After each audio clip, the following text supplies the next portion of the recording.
Well, we wanted to provide an environment for women to share their genuine stories in a real and vulnerable way. And so with the idea of wanting to connect other women, encourage them or inspire them in other stories from other women, this is how we were able to come up with an idea to be able to do that, and just to have the women be on a stage and sharing their stories with other ladies in the audience. And really showing that, like, if the three of us, wait a minute, 1, 2, 3, 4, if the four of us, if we can do it, and we're just women in a neighborhood that come up with this idea, if we can do it, we're every woman, we're everybody. If people could look at us and say, if she can do it, we can do it, whatever it is. Like, I loved that part of it, that they could just relate. We aren't theater artists. We don't have that kind of a background. We do now, though. But now we do. Now we do. Now we're total professionals. After one show, we are 100% professionals.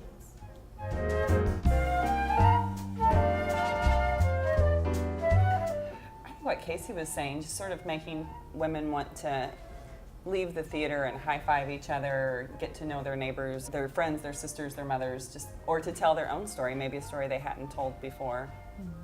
I think it was to chronicle and celebrate our stories, how we're alike, how we're different, and to really entertain and just enjoy a night out on the town with the ladies. And then, by default, too, it was a stronger community of women and men. Yeah. By the end of the night. 700 people. By the end of the night. Was impressive. Yeah. We were not expecting it to be such a huge hit. We knew that we wanted to do something to celebrate and chronicle these stories of women, and to turn the spotlight on people that don't normally get to be in the spotlight and hear what they have to say. Because we found so many times that when we were talking with our friends, that they would be like, oh, I didn't do anything, but yet they survived a war and had all these stories. So when we really got to know people and asked the right questions, we learned so much about them. So we really wanted to put these women on stage and give them the chance to share their stories with everyone. Because every woman, every person really has an incredible story. Yeah, the people who said, I don't have a story, Those are the those people were that the people have the that story. totally had the story. Yeah.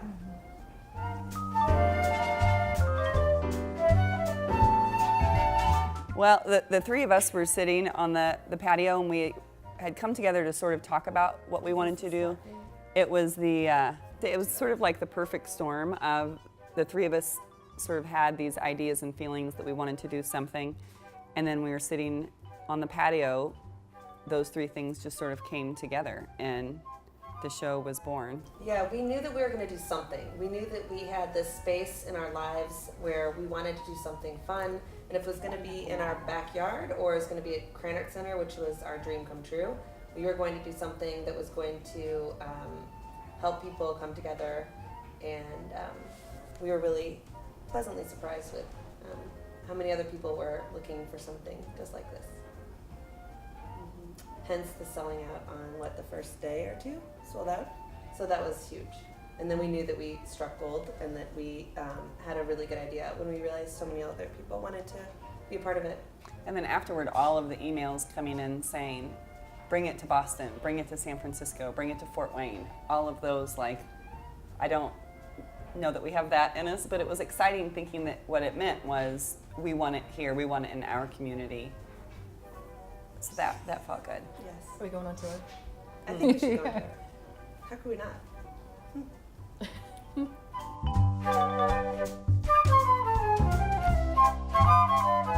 Guess we hope that other women will share and connect their stories and uplift each other, encourage each other to be the best that they are. And one of the things that we're going to do that Carol Wackerland talked about during the show is, that's what she said, Haiti.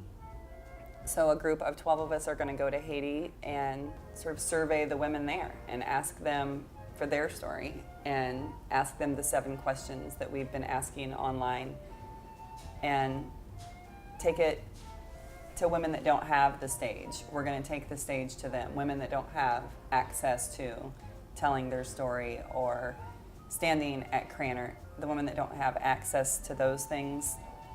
We'd like to put a microphone in front of those women. Wouldn't it be amazing if we can get a sponsor to bring one of those women back for the next She Said show?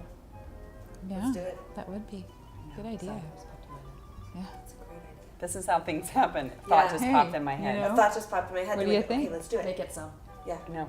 It's what our friend Sasha. Dangerous, actually. We get an idea I know. and then it just. That's it. Sasha says we're like the little rascals that what she doesn't know what goes on in the office, that we're all over here going, hey, let's do a show. Yeah, let's do a sing. show. Let's write a book. Let's start a show. Let's write a movie.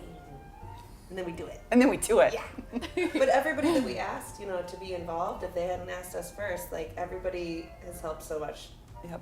That's what made this happen, was just the people like poor Annie that said Lucky yes. Yes, I would hope this is our signature event every year here in Champaign-Urbana, that people can look forward to every year, to seeing new faces and hearing new stories and leaving with new ideas about what's possible. Anything's possible. If we can pull this off. Man, I already have ideas for next year for speakers. We can't wait for next year's show. Yeah. Yeah, that's exciting. But we'd said a month ago, stop thinking about all of the other ideas that we had. Stop thinking about where we want to go. Stop thinking about, because we needed to focus on this show. And now I feel like that's what she said, unleash. Now it's Unleashed. just like, Now we have to figure out what are we going to do next. How many shows? Is it 1? Is it 10? What is it going to be? That's what we're trying to figure out right now. Yeah. What are we going to do next? But I do have an idea. I think going on tour would be fun. no shortage of ideas, for Yes. sure. We like ideas. Give us your ideas.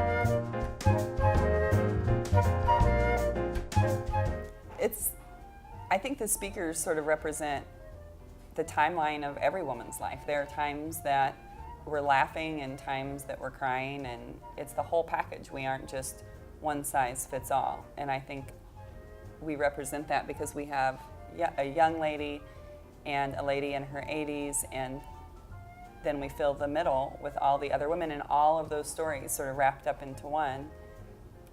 That's every woman's life.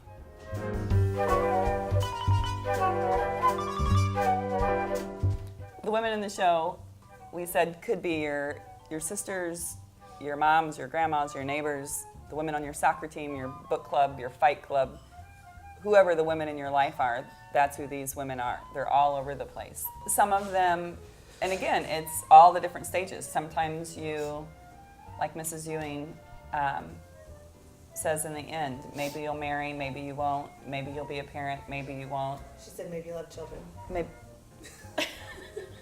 But the race is long. And in the end, it's only with yourself.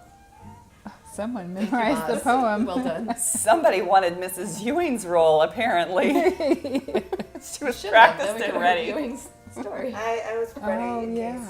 Ready to go on just in case. Hit Yeah, the 'cause Jill everyone's- button. Yep. But I love that. But that totally summed up what all of the speakers were. They're the whole Yep. gig. We had half of them from Champaign, and then half came in from out of town. Half of them were people who'd spoken on stage before. Maybe they were a comedian, maybe they were an activist, and then maybe the other women had less experience and Never were up been. there for the first time.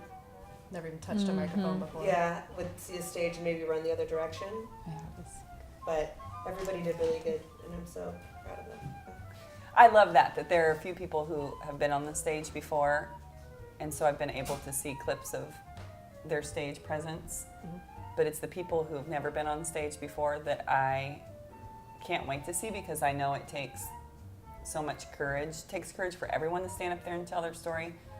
But for somebody who breaks out in hives or gets nervous, that's the whole point. It's scary and you're terrified to do it, but you walk out there or dance out there anyway. Yeah. Yeah.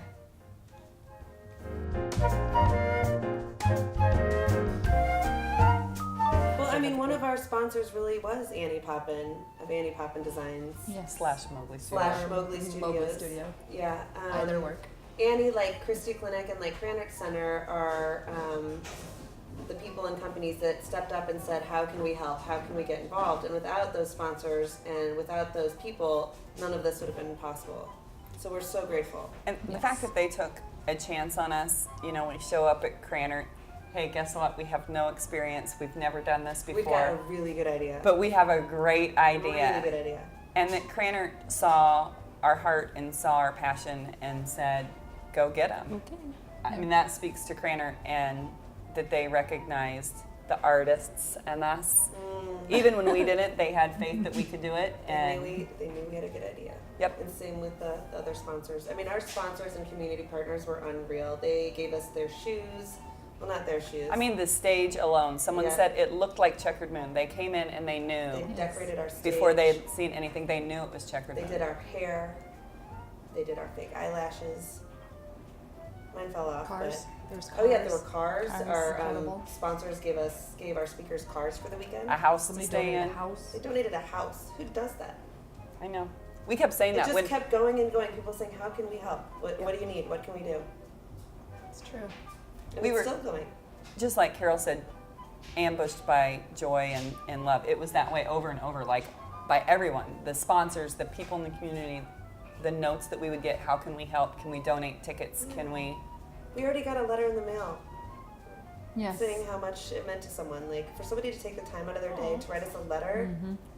It's one thing if you enjoy the show during the show, but to take that time and reach out to us. And on a walk yesterday, I'm no crier, and Have you I cried almost, yet? Have I've you not cried cried yet? yet. I've God. not cried yet. But a woman, a local artist in town, Suzanne Leckel, came up and she was so kind and complimentary, and it took me off guard. And in my mind, you know, I forget that other people were there or that they will think about it beyond those doors.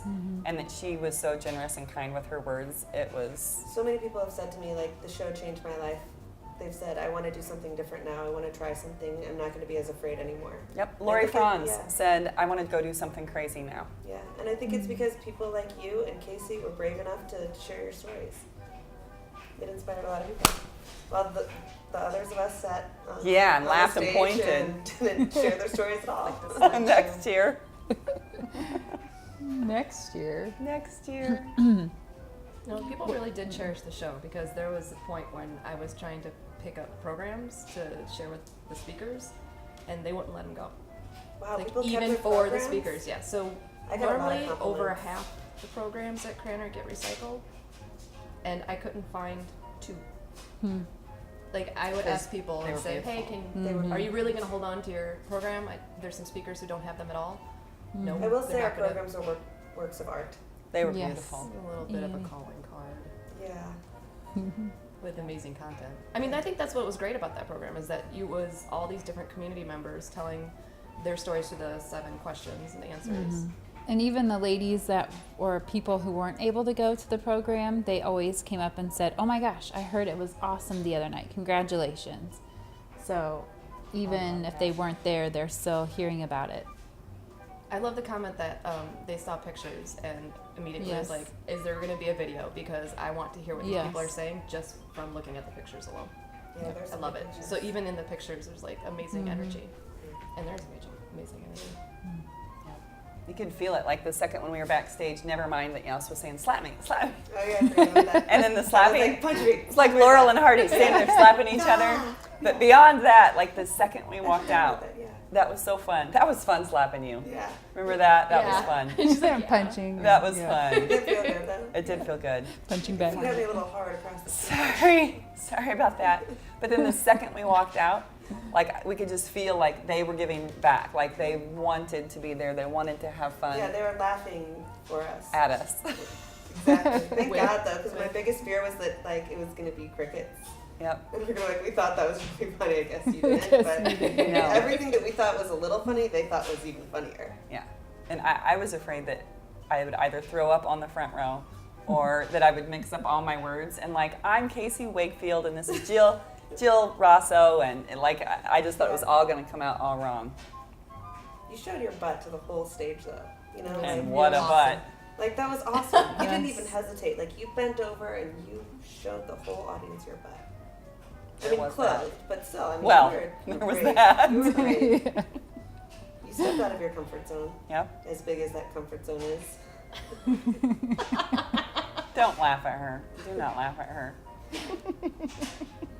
I think really we were all just so overwhelmed by everyone's support and positive energy towards the whole project. Their support before the show, their support after the show. Everyone is very complimentary, and so very thankful for that. I personally, went into it just wanting to help. and can't believe how much my life has changed in the last multiple 30-day increments. All for 30 the times. better, yeah. So, Yeah, part of me feels bad for the people that we roped in and said, hey, want to help us for just a few hours that turned into 6 months? But I also feel like now after the show, I feel so like different people almost. Like I look over at you guys and I'm like, I love you guys. I know. I had That was the best journey of my life. during the show, I had several of those moments. Like I looked over and I could see Annie and Val frantically working backstage, and then I had sort of the line of vision of everybody, and I just couldn't stop like Yeah. go gunk. Like I thought it might be inappropriate to stop the show and like, I love these people. Yeah. I love these people. Yeah. Okay, carry on. That's my favorite part though, is like just how far we've come, and like I don't care if the show would have been horrible, I still have had the time of my life. Yeah.